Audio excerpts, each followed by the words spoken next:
Alright, hi. As you can see, some time has passed since my hair is longer now, and also it's been about a year since I last posted. So I figured I would take the time to talk about some of the things that I've been reading and hopefully catch you guys up. Okay, so first up this year, Sense and Sensibility by Jane Austen. Not my favorite Austen novel. People who know me know that my favorite is Emma, and I think that's part of the problem of why I don't like this so much. Because Eleanor is not Emma. Eleanor is not a bad character, and none of the characters in the novel are particularly bad either. It's just that it's not very fun to read. The plot isn't very entertaining. All the characters are kind of dull, and the pacing just feels uneven. There's a lot of exposition involved, even more so than the average Austen novel. And I think that really hampers it because Eleanor and Marianne are not bad characters. They're just not very fun to be with. And I think that's part of the problem with the book because everything just gets resolved so quickly by the end. Nothing feels like it's progressing, and I don't feel like any of the characters really learn anything besides some harsh life lessons. And on top of that, Edward is not a um, fun partner in the end. He's not Mr. Darcy. He's not Mr. What's his name? He's not Mr. Knightley from Emma. And he's just a boring character. He doesn't add anything to Eleanor's life. He doesn't compliment her in any way, shape, or form. And it's just not a very fun novel because there's a review online that says that Pride and Prejudice is a lot of walking around between people's houses and talking. And I think that applies very strongly here. And that makes it way harder to enjoy than the average Austen novel. And while I do still find Austen's voice entertaining and fun and dry and sarcastic, it's just not a fun read because there's not really a lot going on here. And it's just hard to get through. It took me about a month to read this. It was just a slog because I really couldn't get myself to pick this up because I just couldn't really enjoy any of the characters. They just all bored me to death. Okay, next up, If Not Winter. Oh, that's really bright. If Not Winter by Anne Carson. It's a translation of Every Existing Sappho Fragment by Anne Carson. And I really enjoyed this. I mean, it's hard to not enjoy this, I think, because, well, there's so many fragments, they're just bits and pieces that you can't really critique them because there's not really a lot to go off of. But what is there are some really fantastic poems from ancient Greece. And I think what's so amazing about this is that it gives us a lot of sense of what Sappho wrote about because it's such a complete collection, but also it really gives us a very comforting read, a very comfortable read. One of my favorite poems in this is the Midnight one, where Sappho is just talking about how she's sleeping alone in her bed, how it's way late into the night, and she's just laying there alone. And I thought that was a beautiful poem. And I will definitely read this again from time to time, just because it's such a comforting, quiet read. There's not really anything I dislike about it. I mean, I do wish there were more Sappho fragments, and I do wish there were more complete poems, but what can you do? I did do a presentation in this for my ancient Greek class, and I chose the poem where it's most obvious that Sappho loved women and she wrote about pursuing women and pursuing the love of other women. And I think that's really what's important about Sappho is that she is a unique female voice in ancient Greek poetry and ancient Greek writing in general, where so many others are almost all of them are men. And I don't think that's a bad thing per se, but it is nice to have a female voice in ancient Greek literature. That is some really glaring light. But I do think it's nice to have a female voice in Greek literature, although, depending on who you ask, Homer may have been a man or a woman depending on the Iliad or the Odyssey. People say the Odyssey was compiled by a female Homer, but this is one that we're for sure is a woman. Okay, next one is Tess of the D'Urbervilles by Thomas Hardy. This was a Christmas gift from my girlfriend, and I love this. This was just a fantastic read. I think Tess is one of the best female protagonists in literature because she's so pure and so innocent and so determined at the same time. And it's such a tragic story because nothing is her fault at all. Nothing is ever her fault in this book, but everyone treats her like it is. You know, she tries to make a better life for her family, doesn't happen for her. Instead, she gets raped in her sleep and stuck with a baby that she gives birth to, only for it to die a few months in. And then she finds the love of her life, and they get married. And then she confides in him what happened to her, and he loses his mind. He leaves her and just jumps ship to Australia. No, he jumps ship to South America, to Brazil.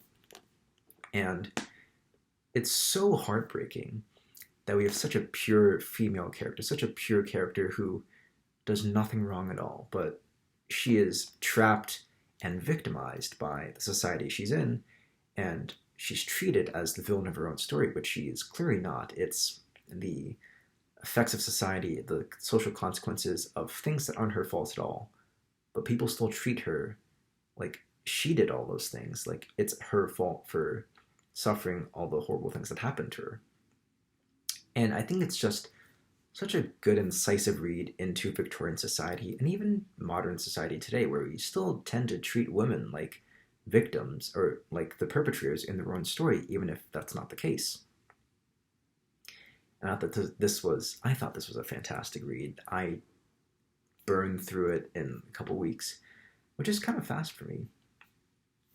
But this was a great read, and I will get back to it at some point. But my only real critique is the other characters. I think they all exist just to prop up Tess, and I think that's perfectly fine. I think that's normal for a book, and it's hard to write every character like they're interesting, but I think the only other interesting character besides Tess is Angel Clare, who was her husband later on in the book. And I think he's a great character as well because he's a good foil to Tess, but he's also part of the problem that afflicts Tess throughout the story. But it's still very, very heartwarming and tragic at the same time to see him try to defend her in the end and even fulfill her dying wish, which is to marry her sister. But he still dies, and no, Tess still dies in the end. And it was just a heartbreaking read because she didn't deserve any of it. Nothing was her fault at all, but people still treated her like it was. Okay, last one up. Oh, I should have thought about that. Is The Unbearable Lightness of Being by Milan Kundera.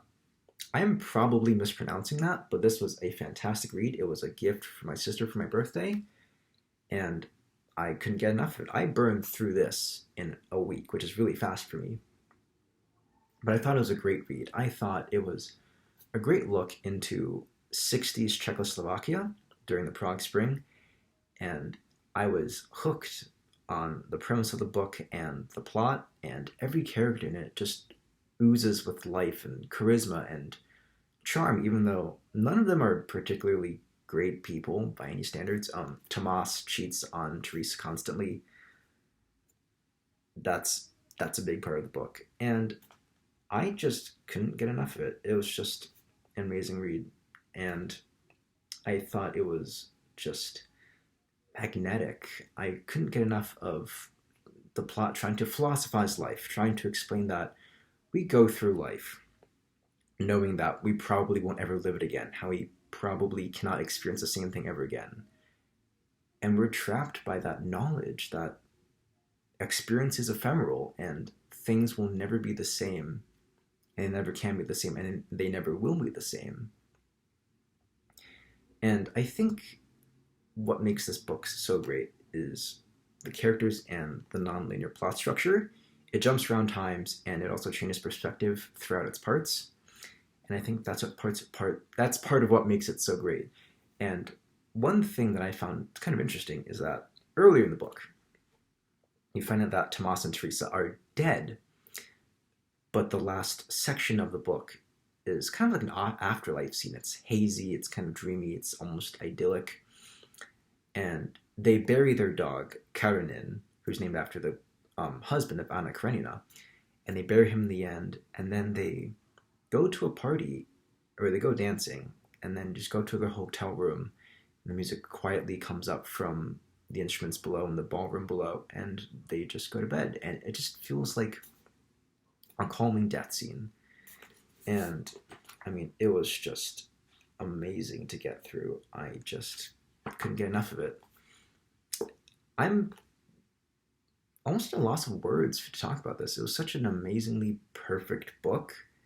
It was concise, and it was raw, and again, none of the characters are particularly good people. I mean, all the main characters in the book are either cheating on their partners or use other people for their own means. I mean, the other important couple in this book, Sabina and Franz. Franz cheats on his wife to be with Sabina, and Sabina just uses people for her own sexual gratification, not caring if they have a wife, not caring if they're, married or engaged to someone else. She just uses them for sex. And Tomas does the same thing to other women, not even giving many of them a second look or another phone call, even though he has a wife and he cheats on her dozens and dozens of times. And every character has their own little plot line where they're trying to discover who they really are, and they're trying to figure out what feels good for them in their life. And ultimately it comes back to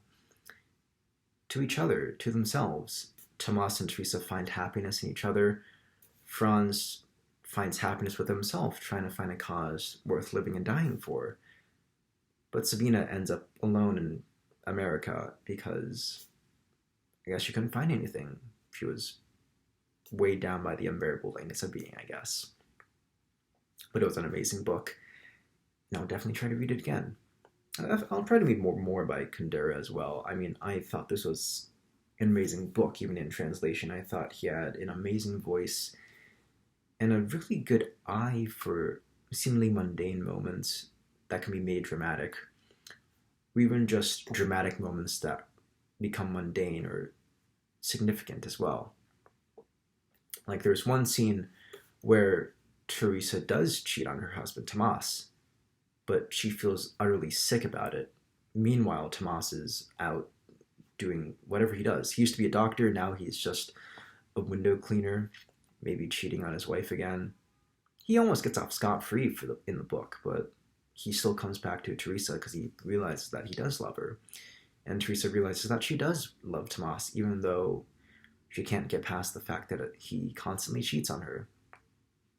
And it's just a strangely comforting read in a book that's set during a chaotic time, during the Prague Spring when Russia invades Czechoslovakia. I just thought it was a great book. I know I'm rambling, but that's all I've read so far this year, and hopefully I'll get through more later.